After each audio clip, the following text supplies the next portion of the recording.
A white passenger punched a black CEO in the face mid-flight as he held his crying baby, but seconds later, the attacker's jaw was torn clean off in a shocking twist. He swung at a father holding his child, teeth breaking as the cabin filled with screams. Subscribe if you believe no passenger is above the law. Javante Riddick guided his son down the narrow aisle of Flight 4707 with quiet precision. The cabin air was sharp with cold recycled flow, the kind that made you reflexively adjust your coat collar. In his left hand, he held Cairo's fingers, small, warm, and slightly sticky from the orange candy the boy had insisted on saving for takeoff. In his right was a leather satchel, worn and weathered, the kind executives carried when they didn't want to look like executives. Javante's gray wool coat brushed against the armrests as they moved through the polished first-class section. He offered polite nods to other passengers, most of whom barely looked up. But one man did. Lowell Jansen, seated in 2A, snapped his newspaper down with a rustle and turned. His blue eyes locked on Javante and Cairo like twin beams of cold light. His face tightened, not with surprise, but with the slow, bitter recognition of something he didn't want to see. His lips curled just slightly, and then he turned back toward the window as if the sight of them had stained the view. Javante noticed the flicker of motion, but not the expression. He was too focused on guiding Cairo into seat 2B and helping him with the belt. "You okay, buddy?" he asked gently, brushing a hand over the boy's braided hair.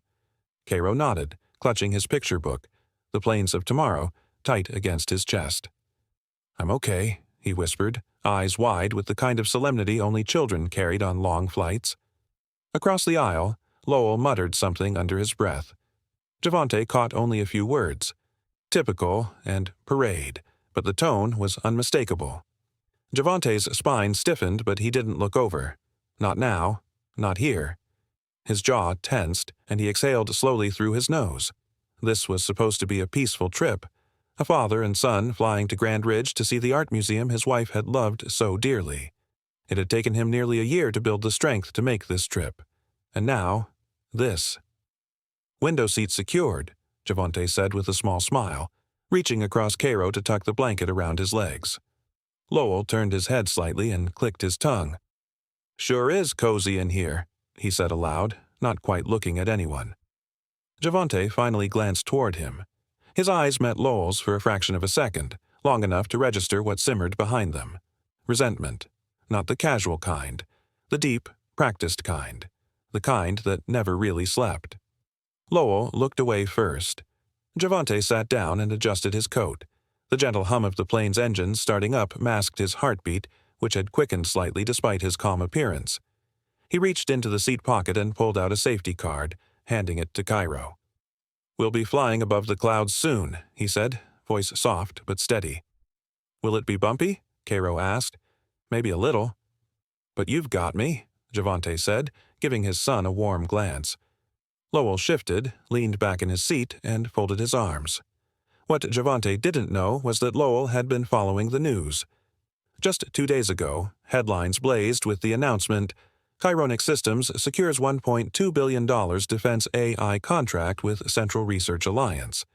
Javante's face had been everywhere, magazines, cable news, tech sites. He was called a visionary, a disruptor, a modern-day pioneer. Lowell had read it all, and hated every word of it. His own brother, Marvin, had once worked in tech, too. A quiet man, full of potential but crushed by a system that rewarded people like them. That was how Lowell saw it. Javante's rise was not a success story. It was theft, proof that the world had shifted in ways he couldn't control. Or forgive.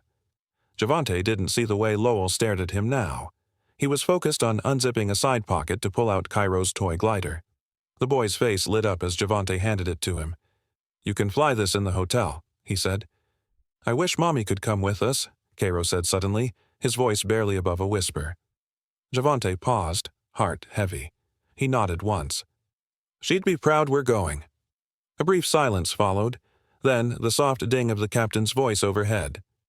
"Ladies and gentlemen, welcome aboard Flight 4707. Lowell didn't hear the announcement. He was staring forward, fists clenched just enough to make his knuckles pale. He remembered reading the contract numbers, the word defense, the word AI, the face on the screen. And now the same man was sitting not 5 feet away, tucking in his child like everything in the world had gone right. Lowell turned his head slightly, catching a glimpse of Javante's reflection in the polished surface of the window. His lips twitched.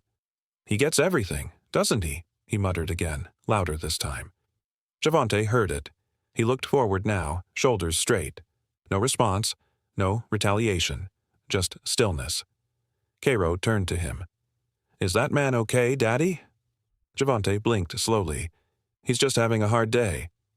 Lowell exhaled through his nose, a sharp sound. Javante leaned back into his seat, holding his son's hand. He thought of the museum, of the painting his wife used to love. The horizon beckons. He had promised himself he'd show it to Cairo this year, no matter how hard the flight was, no matter how heavy the memories. He didn't notice Lowell's fingers flexing on the armrest, didn't notice the old newsprint folded in the seatback pocket beside him with circles drawn in pen, didn't see the bruise of a deeper intent growing quietly across the aisle. Sometimes, Javante thought to himself as the aircraft began to taxi forward, you just have to breathe through the discomfort. But not even he could sense what was coming next. He adjusted Cairo's seatbelt one last time, and behind him, the look of disgust across Lowell's face deepened. Sometimes, hate flies first class, too. Javante rose from his seat, leaning into the narrow aisle as the plane hummed steadily at cruising altitude. The overhead compartments gleamed under the soft cabin lights, and as he reached to unclip the latch, a sudden sharp jab struck his side. Lowell's elbow, deliberate and unyielding, dug hard into him. Javante froze, one hand braced on the compartment, the other tightening unconsciously at his side. He turned, eyes calm but wary, and said in a low, steady voice, "Excuse me." Lowell gave no acknowledgement, his jaw locked, his gaze fixed forward as if Javante had not spoken at all. The tension hung heavy, an invisible weight that spread through the confined air like a storm cloud waiting to break. Sliding the compartment open, Javante carefully retrieved the small toy Cairo had left behind, a plastic jet that the boy loved to keep close on flights. He returned to his seat with deliberate composure, lowering himself beside his son who sat with legs tucked neatly beneath him, orange juice resting on the tray, book balanced across his lap. Cairo glanced up, his innocent eyes searching his father's face, then returning to the illustrations of clouds in his picture book. Javante brushed his son's hair lightly, reassuring himself more than the child. From across the aisle, Lowell's eyes burned into him. They were not the eyes of a man merely annoyed by another passenger's presence. They were weighted with history, with bitterness, with something festering deeper than casual irritation. He shifted in his seat, shoulders tense, muttering words low enough to be carried only by the immediate hum of the engines and the faint rustle of newspapers. "He gets everything, doesn't he?" The words slipped out like poison, audible to Javante, though Lowell never turned his head. A flight attendant passed, balancing a silver tray lined with small bowls of warm nuts. The soft clink of porcelain was a sharp contrast to the unease building between the two men. The attendant's practiced smile never wavered as she offered one bowl to Javante. He smiled warmly, taking it with quiet gratitude. "Thank you," he said, his voice carrying the kind of calm politeness that left no room for offense. Then the attendant turned, offering the same to Lowell. He scowled, swiping one bowl off the tray without looking at her, grumbling beneath his breath again. The attendant stiffened slightly, lips pressed into a tight smile before walking away. Javante tried to settle back. He shifted slightly in his seat, adjusting the neck pillow against the cool leather. His eyelids fluttered as though he might drift into a half-sleep, but from the corner of his eye he caught the unbroken stare from Lowell. It was not the idle glance of a bored traveler. It was a challenge, unspoken but heavy, an accusation wrapped in silence. Cairo tugged gently at his father's sleeve. "Daddy," he whispered, pointing to the window, "are those clouds like mountains?" Javante leaned down, his voice soft and patient. "They look like mountains, don't they? But they're softer than anything we could touch. Imagine if you could walk on them, like pillows in the sky." Cairo smiled faintly, his small hand resting over Javante's arm as though anchoring himself against the strange tension in the air. But for Lowell, the moment between father and son was like salt in an old wound. His lips curled into something close to a sneer. His breathing grew louder, more uneven. In his mind, Javante was not simply a man traveling with his child. He was a symbol of everything Lowell believed had been taken from him, a seat in first class, a life of recognition, a legacy denied. Each polite word from Javante felt like mockery. Each moment of affection toward Cairo felt like theft. The cabin carried on with its subdued rhythm, pages turning, drinks poured, soft laughter from somewhere behind. Yet, for the men in row 2, every sound seemed dulled beneath the strain of a silent standoff. Javante remained poised, his demeanor collected, but beneath it was a quiet unease, the instincts of a man who had faced prejudice before and recognized its familiar taste. He knew it wasn't the words, nor even the elbow. It was the silence that followed, the refusal to see him, that spoke of something deeper.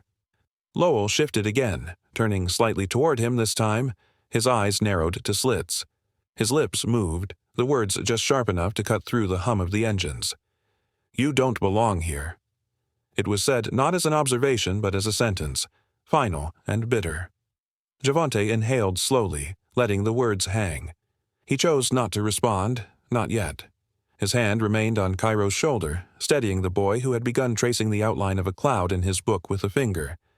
The father's silence was not weakness, it was a shield, the kind built over years of understanding that battles fought in haste are often lost before they begin.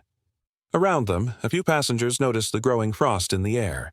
A businessman in the next row glanced back, brows furrowed, but quickly looked away, unwilling to involve himself in another man's hostility. The plane was a sealed world, and in that world, tempers left unchecked could ignite faster than the spark of a match. For now, the storm had not yet broken, but every glare, every muttered insult, every deliberate elbow was another crack forming in the pressure cabin of restraint. Javante closed his eyes briefly, whispering a prayer of calm to himself. Yet the truth pressed against his thoughts like turbulence he could not control. This was not over. Not yet. Some storms begin long before the lightning strikes. The punch came without warning. One moment, Javante Riddick was reaching down to secure the seatbelt across his sleeping son's lap, his hand gentle, his posture careful not to disturb the child, and the next, a fist came from the side with brutal velocity. It struck his jaw at an upward angle, bone meeting bone with a horrifying crack. The sound echoed through the cabin, louder than any engine hum or overhead chime. Javante's head whipped back, his body twisting from the sheer force. He didn't even have time to raise a hand in defense. His arms were around his child. Cairo screamed, sharp, high, panicked.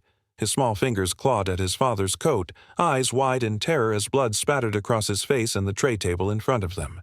Passengers gasped. A woman across the aisle dropped her water bottle. Someone yelled, "What just happened?" But the attacker was already rising from his seat. Lowell Jansen, his face flushed and jaw tight with fury, stood towering above them, breathing hard. His knuckles were already red. Bits of saliva and slurred rage flew from his mouth as he shouted, "You don't belong here. You think money buys you a legacy? You ruined lives." Javante slumped sideways, blinking fast, vision clouded by pain. He tasted blood, a lot of it. Something inside his mouth felt unhinged, loose and throbbing. The world swam as he tried to sit up, his only instinct to protect Cairo. His hand reached weakly toward the boy, fingers trembling. But Lowell wasn't done. He took a step forward, eyes wild, and lifted his arm for another blow. "Stop!" a man's voice roared from behind. A passenger from row 5, mid-30s and athletic-looking, lunged across the aisle. His briefcase clattered to the floor as he hurled himself toward Lowell, catching the taller man around the waist and dragging him backward. Seats rattled. Overhead compartments vibrated from the scuffle. Still, Lowell thrashed like a man possessed. "I'll finish what he started," Lowell barked, struggling to break free. His voice cracked like a radio under pressure. "This is justice." He deserved it. Flight attendants scrambled forward, shouting commands. One, a tall young man with a radio clipped to his collar, attempted to restrain Lowell by the shoulders, only to be knocked back with an elbow to the cheek. He stumbled into the galley wall, dazed. A second attendant, older with silver-streaked hair, unzipped an emergency kit, fumbling for the restraints. Chaos unfolded in all directions. People stood in their rows, unsure whether to intervene or stay out of harm's way. Meanwhile, Javante's thoughts blurred. His jaw throbbed with a pain he had never known before, a deep, cracking fire that pulsed through his skull. But he could still feel the soft weight of his son pressed against him. Cairo had curled into his side, crying hard now, his small hands clutching the blood-soaked edge of his father's coat. Javante couldn't speak. His mouth wouldn't move the way he needed it to. Something was broken. Something was wrong. But he could move. He shifted slightly, raising one arm and wrapping it around Cairo, pulling him in tighter. His body acted where his voice could not. The child was his priority. Nothing else mattered in that moment. Lowell, still pinned halfway by the man from row 5, kicked wildly and shouted profanities. This is what happens when frauds sit where they don't belong. His rage wasn't random. It was focused. It had a target. And even in his pain, Javante knew that this attack wasn't about alcohol or class envy. It was personal. The second attendant finally managed to slip behind Lowell and yank his arms back. "Help me secure him," he shouted. Another male passenger tossed over a pair of zip ties he had pulled from his bag. "Emergency carry-on. Take him," he yelled. With practiced coordination, they bound Lowell's wrists behind his back. He didn't stop screaming, didn't stop trying to twist and lunge, but the tide had turned. He was restrained, physically, if not mentally. "Is anyone a medic? Doctor? Nurse?" someone called out from the front. "I'm trained," a calm male voice replied from mid-cabin. The speaker, a tall black man in his late 40s wearing a navy pullover, stepped into the aisle, unzipping his jacket as he moved. He dropped to his knees beside Javante. "I'm Ellis Varn. I've done trauma response. Sir, can you hear me?" Javante blinked once, then again. He tried to nod, but the movement sent a lightning bolt of pain through his face. Blood pooled at the corner of his mouth. Ellis assessed quickly. "Fractured mandible? Possibly displaced. You're going to be okay, but don't move your jaw." He looked at the attendants. "We need to pack gauze and stabilize his neck. And someone get the kid a blanket." A flight attendant handed over supplies. Cairo hadn't moved from Javante's side. The boy's sobs had quieted into trembling breaths. He looked up at Ellis with tear-filled eyes, but didn't speak. Ellis gave him a soft nod and laid a hand on his shoulder. "Your dad's strong. He's going to be okay. Just keep holding his hand." All around them, the cabin buzzed with panic and tension. Passengers were crying. Some filmed on their phones. Others just stared in shock. The intercom crackled overhead. The captain's voice came through, steady and clear. "Ladies and gentlemen, this is your captain speaking. We are experiencing a medical emergency and in-flight assault. We will be diverting immediately to the nearest airport. Please remain seated. Flight crew will assist you." The cabin dimmed slightly as the plane began to descend.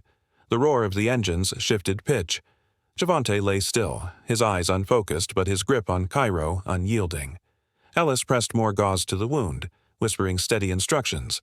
But Javante's mind was elsewhere, piecing together fragments, trying to stay conscious, trying to understand the attack.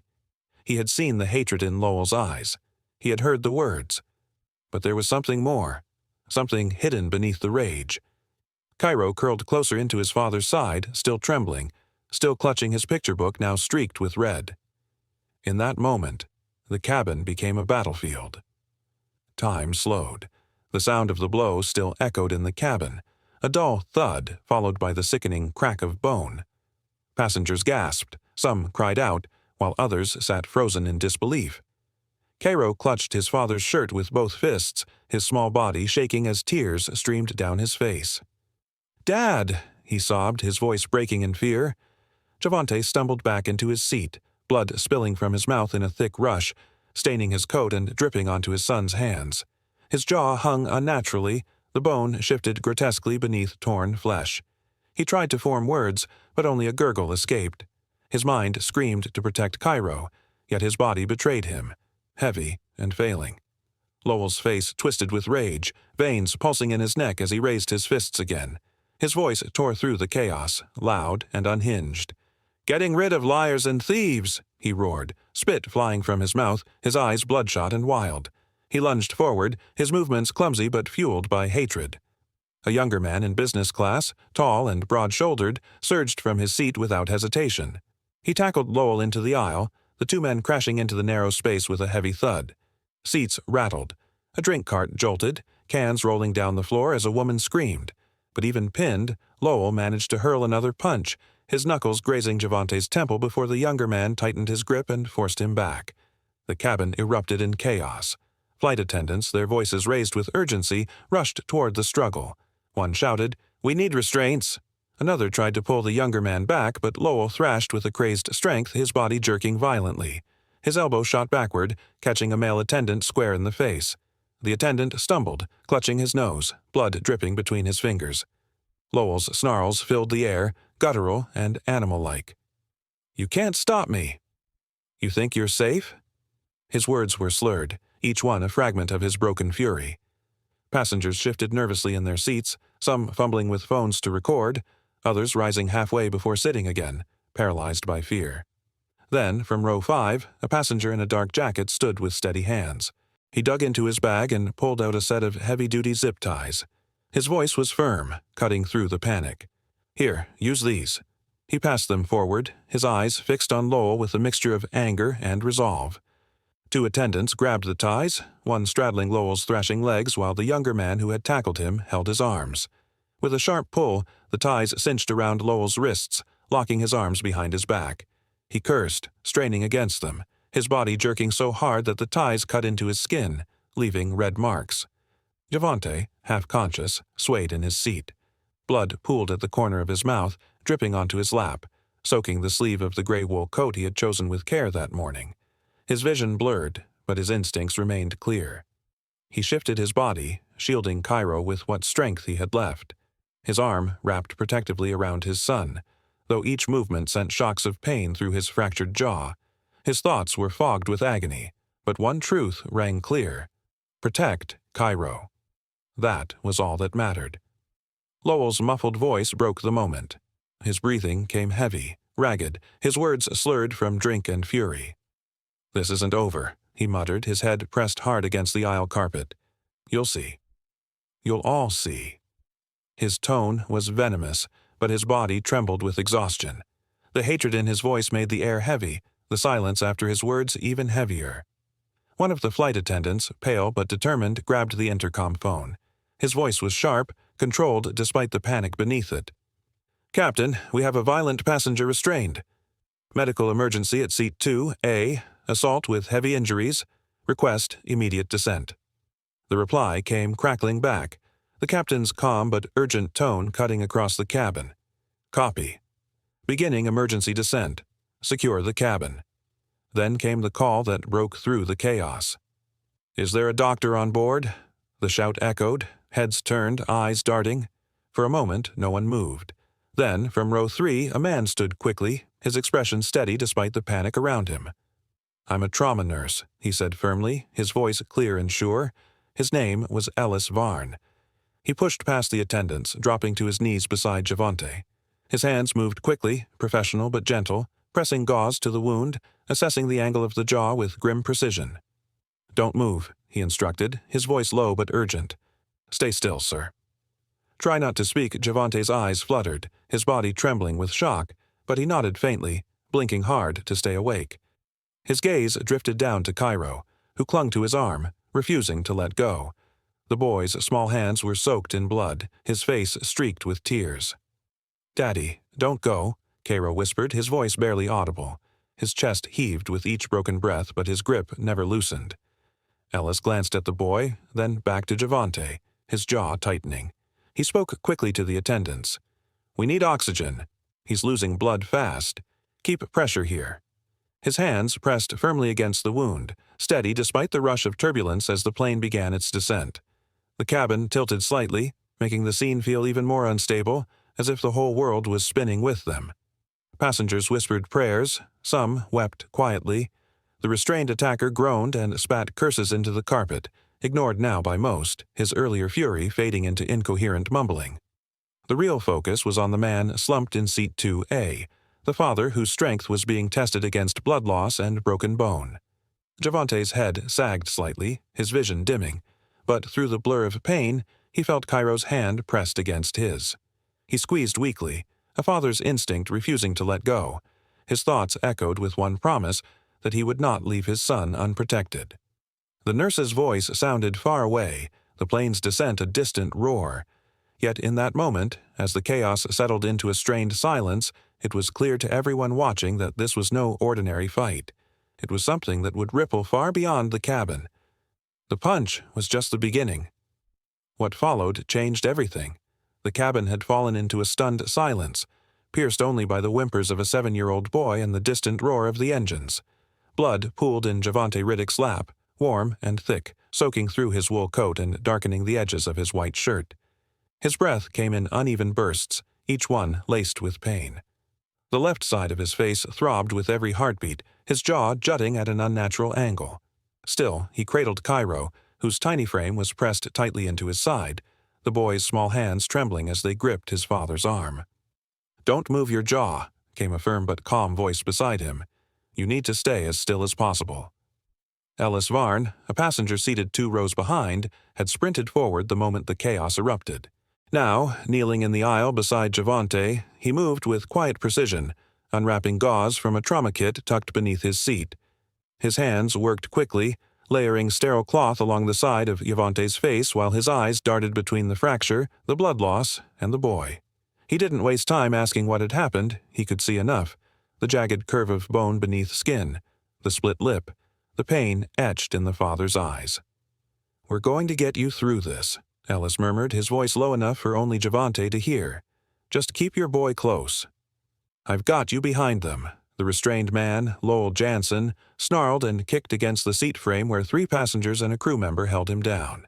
The plastic zip ties around his wrists were tight, digging into his skin, but it didn't stop him from barking hatred into the cabin. "This is justice," Lowell roared, his face red, eyes wild. "They think they can buy everything. He thinks money makes him untouchable." "Sit down and shut your mouth," growled a younger man gripping Lowell's shoulder, sweat beading on his forehead.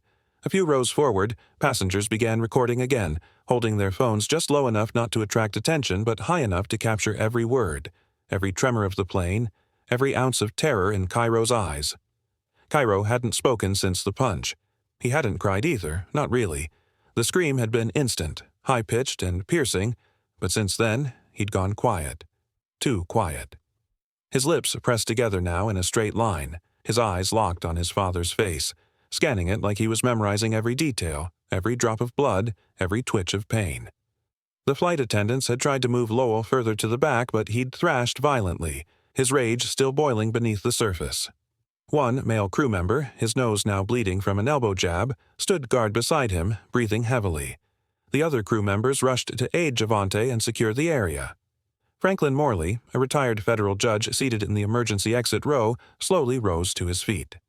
Despite the shaking plane and the wide-eyed stares of surrounding passengers, he projected a calm authority that pierced through the noise. "This man needs to be arrested the moment we land," Franklin said loudly and clearly, pointing at Lowell. His voice, aged but unshakable, cut through the tension like a blade. "I will testify to what I've seen." Every head turned. For the first time since the attack, a new energy pulsed through the cabin. Not fear, not confusion, but focus. Franklin's declaration had drawn a line in the sand. One man's madness would not define the rest of this flight. At that moment, the intercom crackled. "This is your captain speaking," came the voice, measured, calm, and unmistakably firm. "Due to a mid-flight medical emergency and assault, we are making an emergency landing at Arborfield Regional. We ask that all passengers remain seated with your seatbelts fastened. Cabin crew, prepare for descent." Ellis looked up sharply. 45 minutes, he said under his breath. "That's too long for this much blood loss." He pressed harder with the gauze, trying to keep pressure over the worst part of the wound without worsening the fracture. Javante winced but didn't cry out. He couldn't. The muscles in his face spasmed as he struggled to remain still, not for himself, but for the boy watching him. Cairo's hand slipped into his father's again, the small fingers tightening as if by instinct. The blood from Javante's coat had soaked into the boy's sleeves and skin, streaking his hands with dark red lines. Still, the boy didn't look away.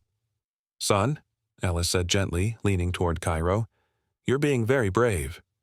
Can you nod for me?" Cairo blinked. Slowly, he nodded. "That's good. You stay right beside him, okay? You're helping just by being here." Cairo nodded again but didn't speak. Around them, the plane vibrated with turbulence as the descent began. Overhead lights flickered slightly. A baby cried from the back rows.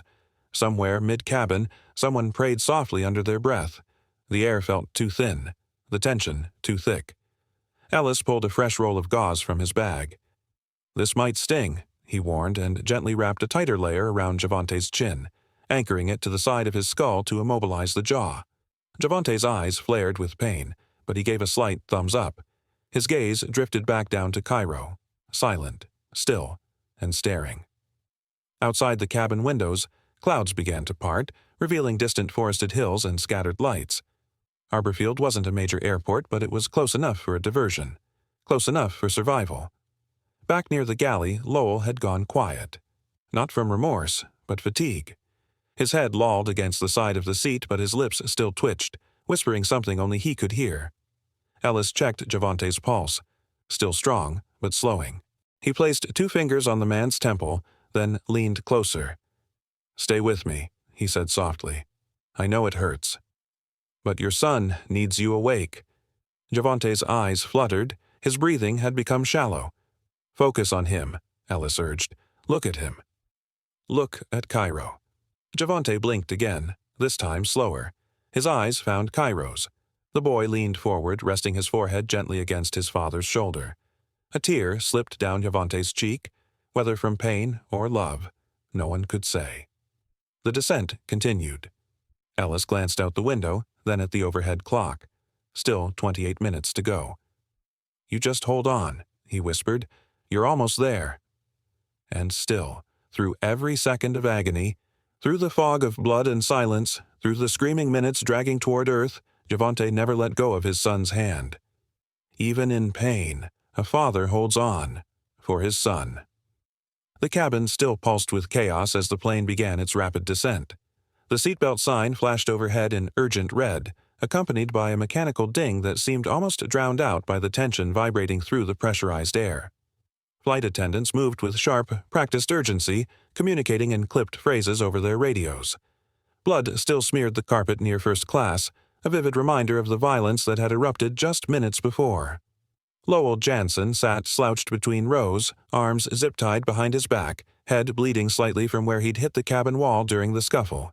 His mouth twitched with defiance, breath thick with alcohol and adrenaline. He mumbled to no one, eyes glassy but alert enough to know he had caused something irreversible. Then, without warning or fanfare, a man stood from row 5. He moved slowly, deliberately, as though every step mattered.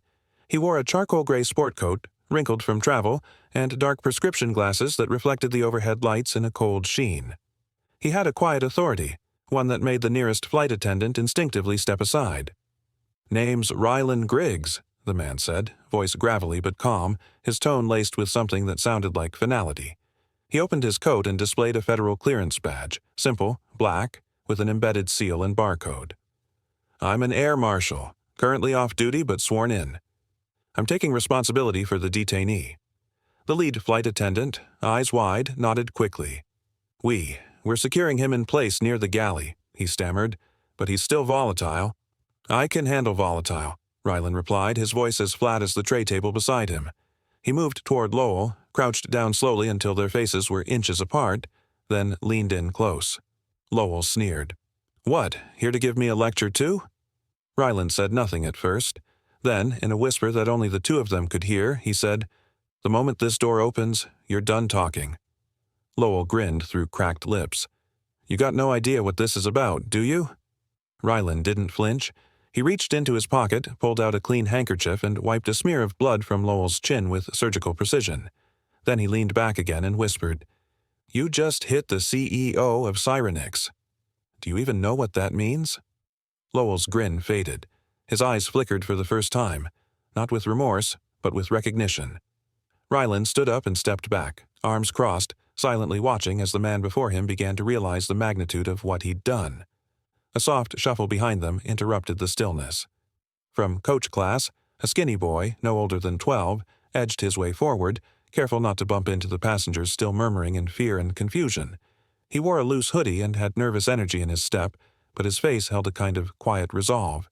In his hands was a small, battered picture book. "I think this belongs to him," the boy said softly, looking toward Javante, who lay half-conscious in his seat, blood drying on his collar. His voice wavered as he added, "Your boy dropped it?" "I got a little brother, too. Wouldn't want him to lose his favorite thing." He gently placed the book on the armrest beside Cairo, whose small frame remained tucked into his father's side. Javante, eyes fluttering, caught the gesture with slow recognition and nodded. His lips didn't move, but his eyes said what his body couldn't. Thank you." The boy's name was Jalen, and his quiet compassion pierced the cold air sharper than any argument ever could. He turned and walked back to his seat without waiting for praise. A few rows up, another man unbuckled his seatbelt and stood, tall, composed, and sharp-eyed. His name was Amir Dawes. He wore a navy blue suit with a discreet lapel pin, a symbol of the cybersecurity firm he founded. His presence commanded respect without saying a word. He approached the flight crew with a quiet confidence. "I believe the aircraft has an encrypted internal surveillance feed," he said. "I'm trained in forensic digital decryption. If your team permits, I can assist in ensuring the footage isn't tampered with." The lead attendant blinked. "You're with the airline?" "No," Amir replied plainly. "I'm here as a citizen. But I've worked with the FAA on black box audits before. I know what I'm doing. You're going to need every angle of what happened here, and time matters." There was a moment of hesitation, then a nod. Rylan gave Amir a brief glance of respect. "Get started. We'll need everything cataloged before we land." Rylan then turned to the cabin. "All footage stays on board. Nobody deletes anything. I want every phone, every camera handed over to crew when we taxi. You'll get them back." "But we're doing this right," passengers murmured in reluctant agreement, some still clutching their phones, others silently nodding. Meanwhile, Cairo stirred in his seat. His hand reached up, finding Javante's bruised fingers and latching on with all the strength his small frame could offer. Javante blinked in response, eyes cloudy but aware. He wasn't fully conscious, but he knew his son was there, and that mattered more than anything else in that moment.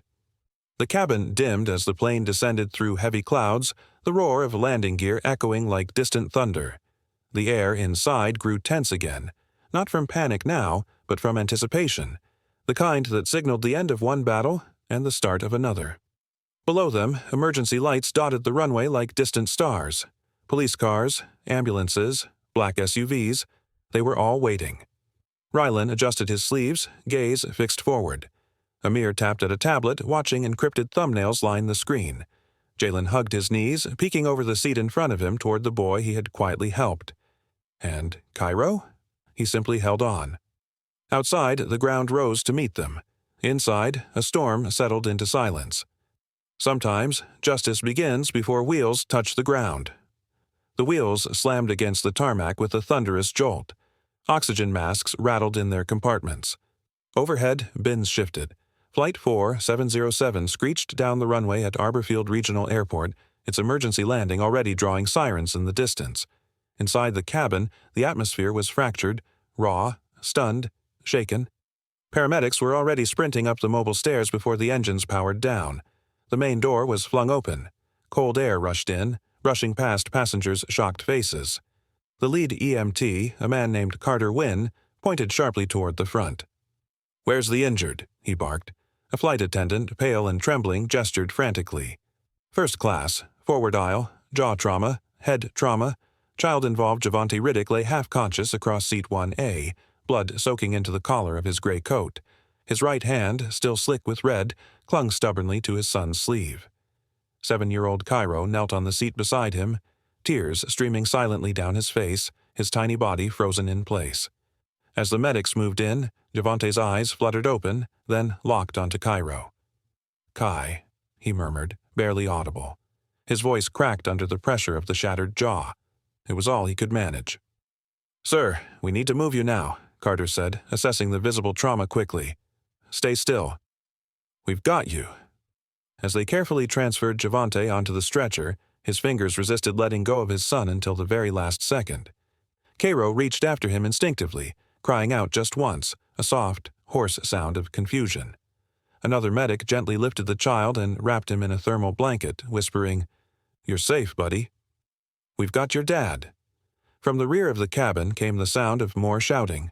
Lowell Jansen, now zip-tied and face down near the emergency exit, was still snarling threats. Blood from a split lip stained his shirt. His voice was hoarse from yelling, but the venom hadn't lessened. "This isn't over. That man deserved it. You all think you're safe behind your money." A male passenger stood protectively in front of Cairo as Lowell was dragged past by airport security.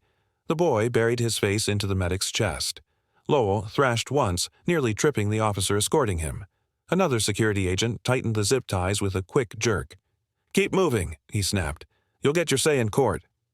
Outside the terminal, an all-black SUV sat idling near the service gate, engine humming low. The windows were tinted, but from the passenger side, the door swung open the moment the medical team emerged with the stretcher. Elijah Thorne stepped out, his sharp overcoat flaring slightly in the wind. His jaw was clenched, eyes hidden behind thin-rimmed glasses, but his entire body seemed carved from steel. He had been waiting. The moment his gaze landed on Javante's face, bruised, bloodied, barely recognizable, he did not react with shock. Instead, he turned to the assistant beside him, a younger man holding a tablet, and said in a low voice, "Issue the injunctions. Every passenger, every phone, every camera. Get copies secured now." The assistant nodded and began tapping furiously into his device. Elijah moved toward the stretcher, walking with a deliberate calm. "He's stable," he asked Carter. "Fractured jaw, possible concussion. He's losing blood, but conscious," the EMT replied without stopping. "Needs surgery within the hour." Javante's eyes flickered open again, just long enough to register the familiar face beside him. Elijah leaned closer.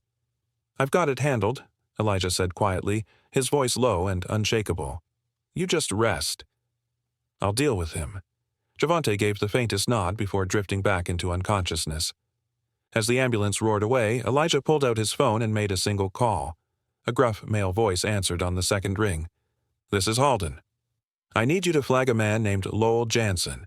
Assaulted my client on board Flight 4707. His history just got interesting." "What do you have?" the voice asked. Elijah replied, "Old blog posts. Rants. Accusations that Cyronic stole from his brother. You remember RAVTEK Labs? The failed AI prototype case from 2016? Vaguely.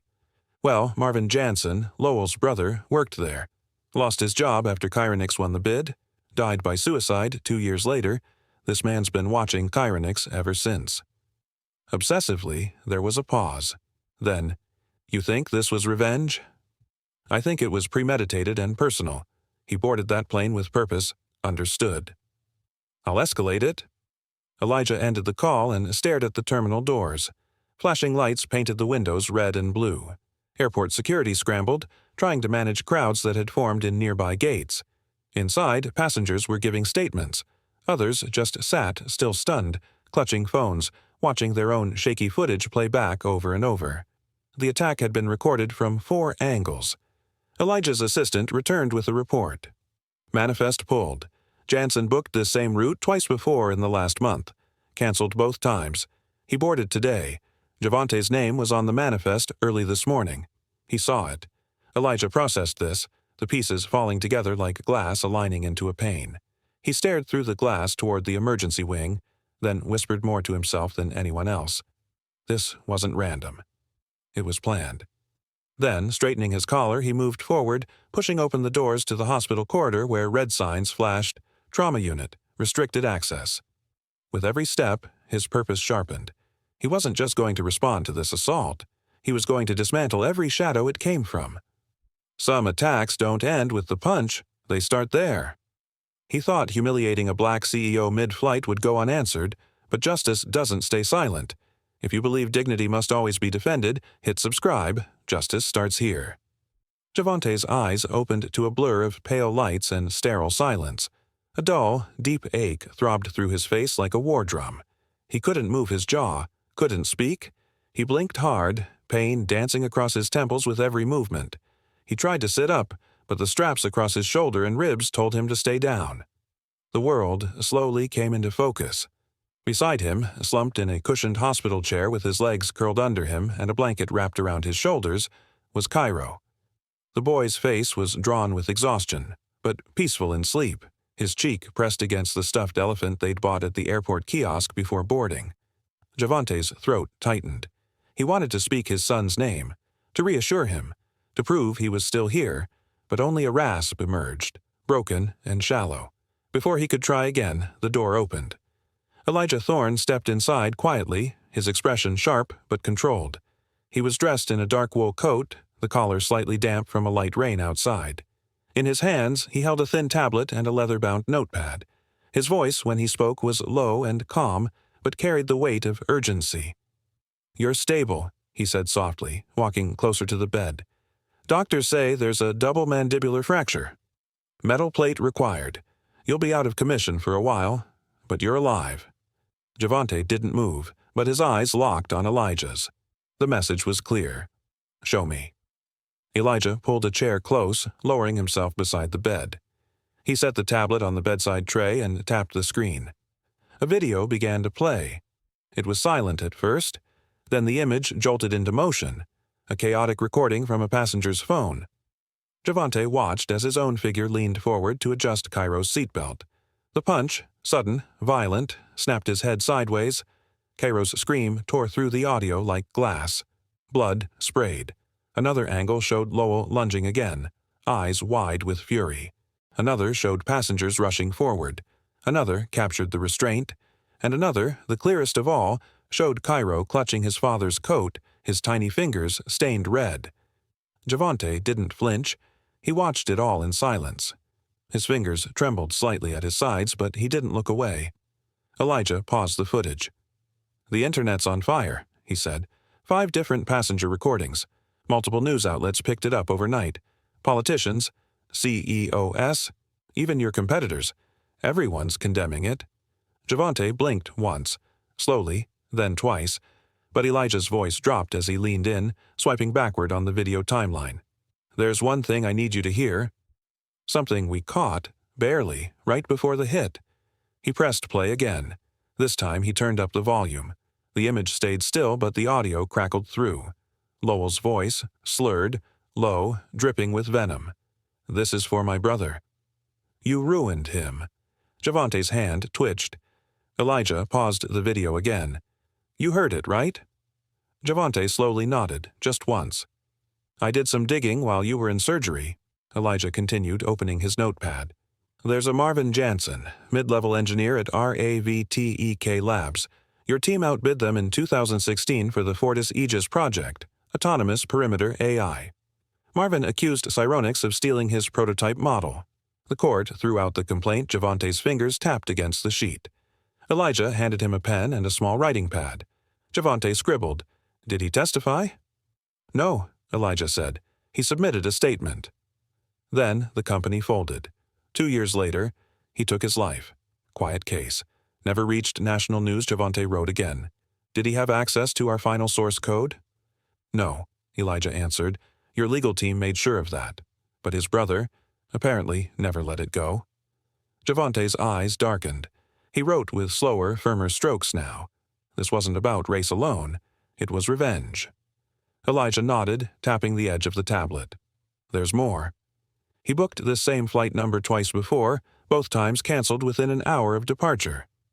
Third time was yesterday. Javante leaned back slightly, taking it in. The pain throbbed deeper now, but his mind was clearer than it had been since waking. He looked at the last message he'd written, underlining it once. It was revenge. Then he added, "Get me everything on Ravtech's 2016 patent case. Emails, depositions, internal comms."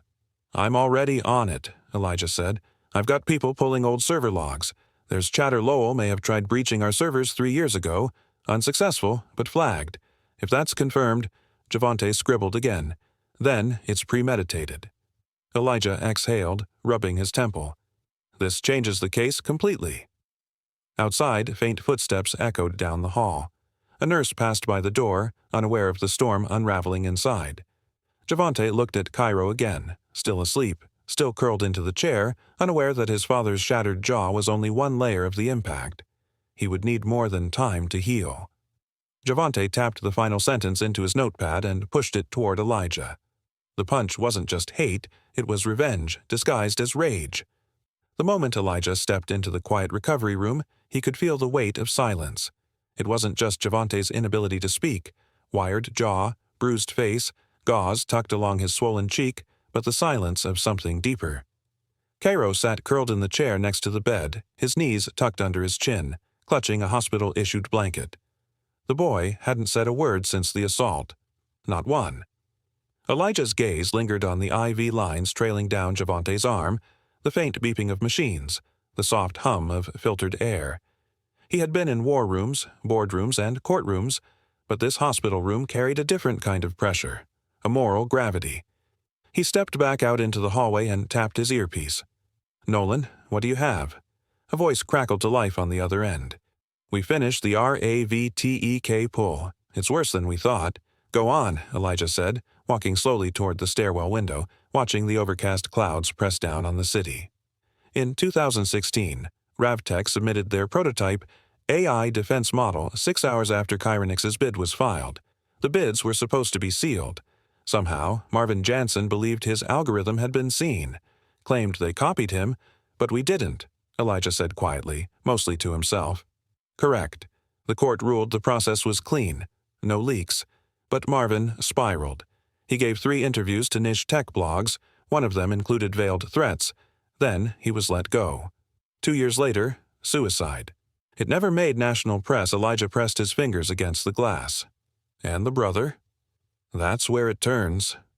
Lowell Jansen's digital footprint is obsessive. He archived every Chironix press release, every executive appointment. He even downloaded stock filings. But here's the thing. We found an IP trace from a failed login attempt into Chironix servers, traced to a public library in Grove Falls. The login ID he used? M. Jansen, 87. Elijah's chest tightened. He tried to break in, using his dead brother's identity? Exactly. Elijah turned and began pacing the hallway. A nurse passed by, offering a small nod of recognition. What else? There are email drafts. He never sent them, but they're chilling. One says, "They erased my brother's work and called it innovation. I'll show them loss." Another said, "I know which flight he's taking. I'll be ready." The silence stretched. "You're telling me this wasn't random?" "It wasn't even rage," Nolan said. "It was a plan." A very specific, very personal one. Elijah ended the call and returned to the hospital room. Cairo hadn't moved. Javante stirred slightly at the sound of the door. He opened one eye, painfully slow. "I have answers," Elijah said, pulling up a chair beside the bed. Javante blinked once, slowly. Elijah sat forward, voice low and steady. "It's Marvin Jansen, his brother, the one from RAVTEK, the one we outbid. That's who Lowell was talking about when he said, 'You ruined him.'" Javante's fingers twitched, searching for the small notepad beside his bed. Elijah handed it to him along with a pen. He scribbled slowly. 2016 hearing. Patent number F02-3K17. Another line. He was there. Elijah nodded. "Back row, far side." We checked photos. He sat in on the final day of testimony. You wouldn't have noticed, but he saw you. The notepad moved again. He blamed me. Elijah leaned forward, voice tightening.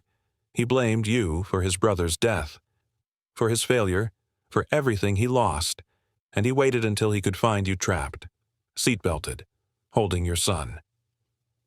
A tremble ran through Javante's hand as he wrote another word. Cairo. Elijah's voice softened. "He's safe. But he hasn't spoken, not a single word since the plane."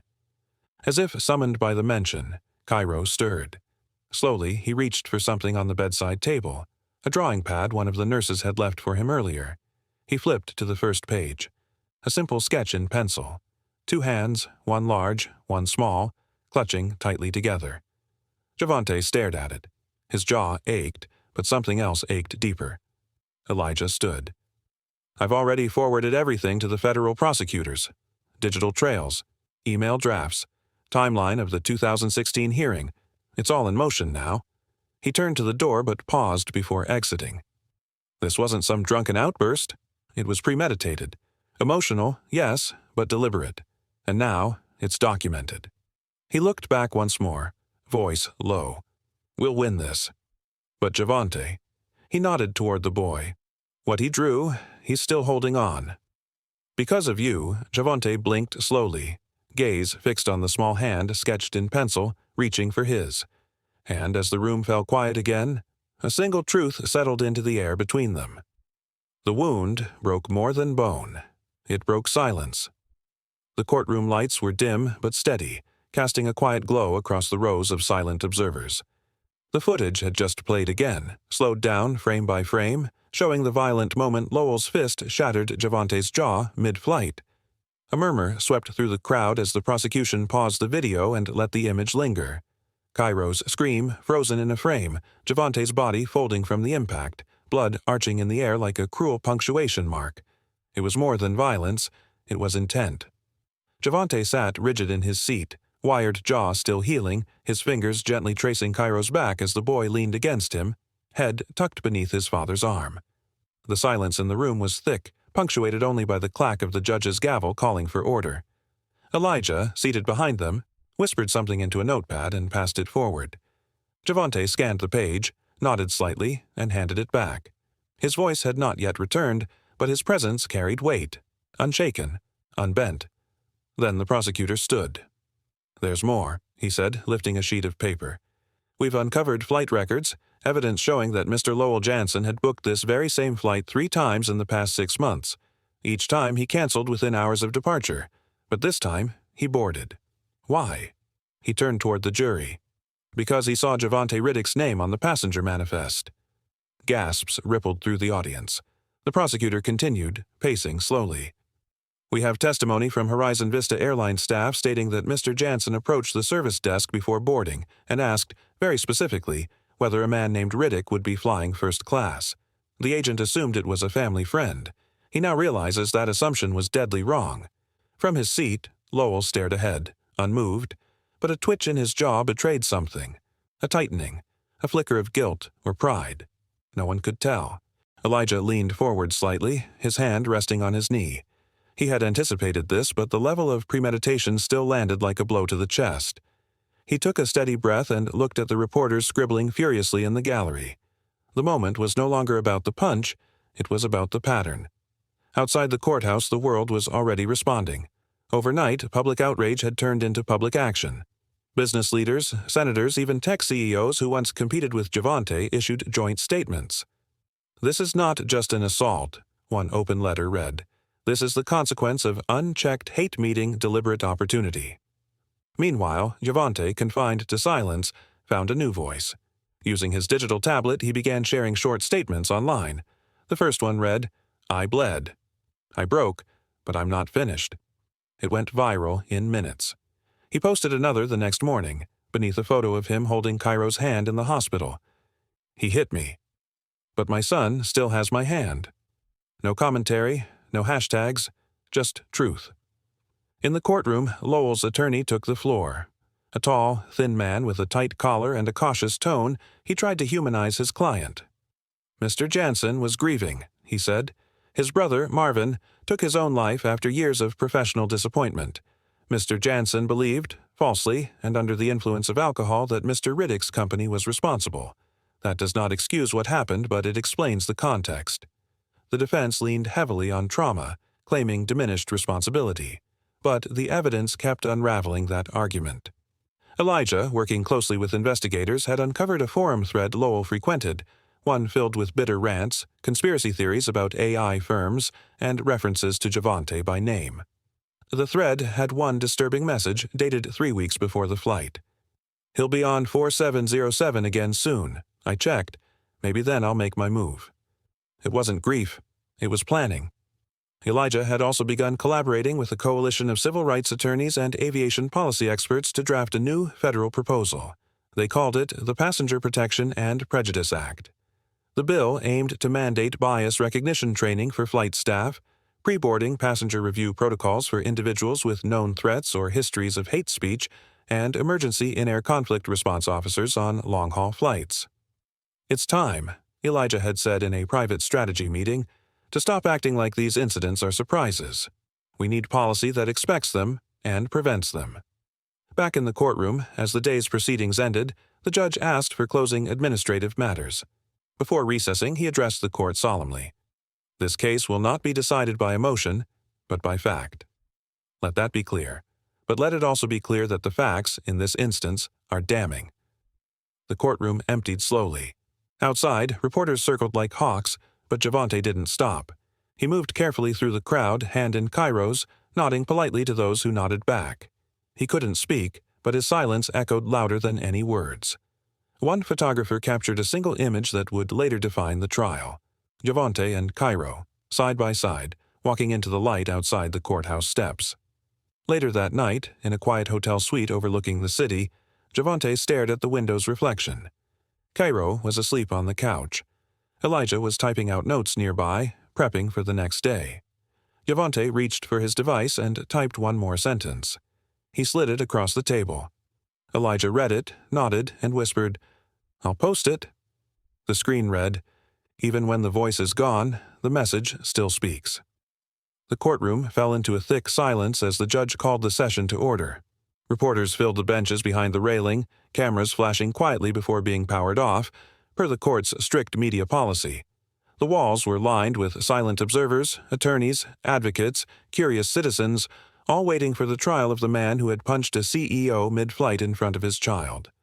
The atmosphere wasn't chaotic, it was tense, still, like the sky before a thunderclap. Javante Riddick was wheeled in from the side entrance, upright in a black suit, his posture calm but resolute. A soft, mechanical hum followed him, his digital voice board attached to the side of his chair. His jaw was still partially wired from the brutal fracture, the healing bones held together by surgical metal and stitches that tugged at his skin when he blinked too hard. Beside him walked Cairo, wearing a pressed blue shirt and black trousers, his small hand tightly gripping his father's. The boy's face was expressionless, but his eyes scanned the room with quiet fear, like he was looking for danger in every corner. Lowell Jansen was already seated at the defendant's table, hands folded, his expression unreadable. He wore a plain gray suit, and his hair was slicked back too tightly. A security officer stood behind him. Another flanked the aisle. The prosecutor, a sharp-eyed man named Brax Underhill, approached the bench and motioned to begin. "Ladies and gentlemen of the jury," he began, "you are about to witness, frame by frame, what hatred looks like when it wears the mask of patriotism, what retaliation looks like when it hides behind grief, and what courage looks like when it refuses to stay silent." A monitor lit up in the center of the courtroom. The lights dimmed slightly. The first clip played, Javante smiling at his son, adjusting his seatbelt. Then another angle, Lowell glancing sideways, shifting in his seat. The moment before the punch. Gasps echoed when the impact landed, Javante's head snapping sideways, blood spraying across his son's shirt. The audio was muted, but the images said everything. Jurors shifted in their seats. One looked away. Javante didn't move. He stared straight ahead, his hands folded in his lap, Cairo still beside him. The boy's hand never left his father's. After several minutes of footage, the judge leaned forward. "Is there anything further to present in this phase of evidence?" Brax nodded. "Yes, Your Honor." One final recording. A technician queued up the clip. "This audio was recovered from the cockpit voice recorder system and verified by flight maintenance staff," Brax said. "It was captured shortly before the assault." The courtroom leaned in. A crackled voice filtered through the speakers. Lowell's, distorted slightly by the headset microphone but unmistakable. "Tell Mom I'll finish it for Marvin." The silence that followed was broken only by a faint murmur from the crowd. A woman gasped. A man in the third row pressed his hand to his chest. The judge held up his palm. "Order." At the defense table, Lowell blinked but remained still. His attorney scribbled something on a notepad, but the damage was done. The words had pierced the courtroom like a needle through fabric. Swift, irreversible, sharp. From the plaintiff's side, Elijah Thorne leaned in toward Javante. His voice was low, steady. "That's it. He's done." Javante didn't respond at first. Then his fingers moved slowly across his digital board. The screen lit up with his message.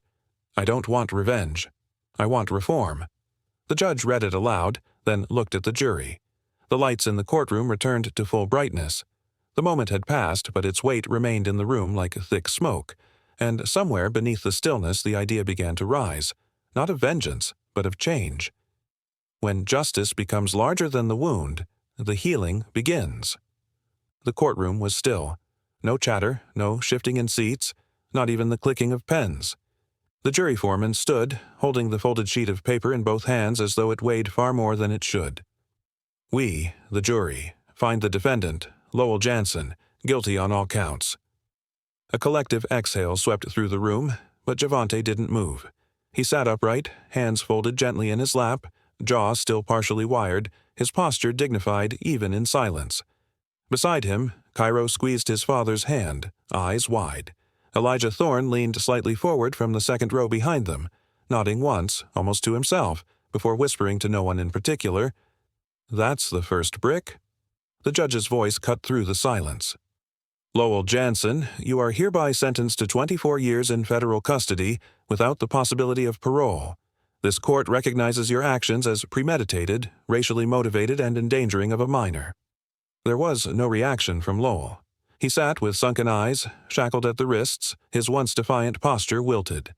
The bailiff stepped beside him. The gavel came down. Outside the courthouse, the world was waiting. Journalists leaned against steel barricades. Protesters and supporters held signs, cell phones raised. One boy, no older than 12, held up a hand-drawn sign. "I could have been Cairo."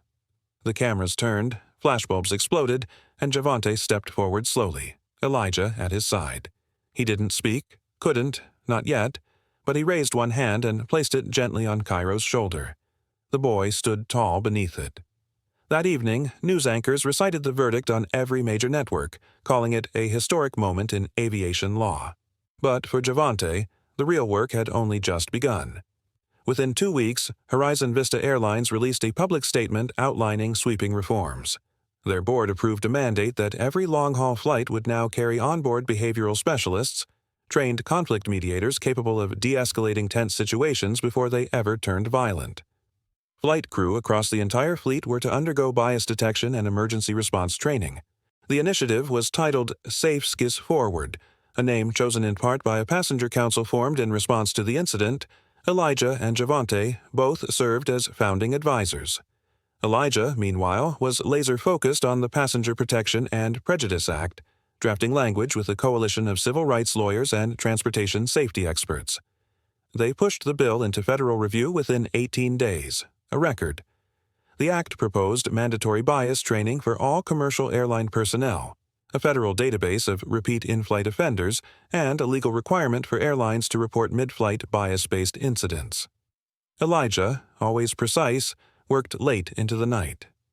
"We can't just punish a man," he said during a call with congressional staffers. "We have to change the air itself." In a quiet hospital room 2 weeks after the verdict, progress bloomed in smaller ways.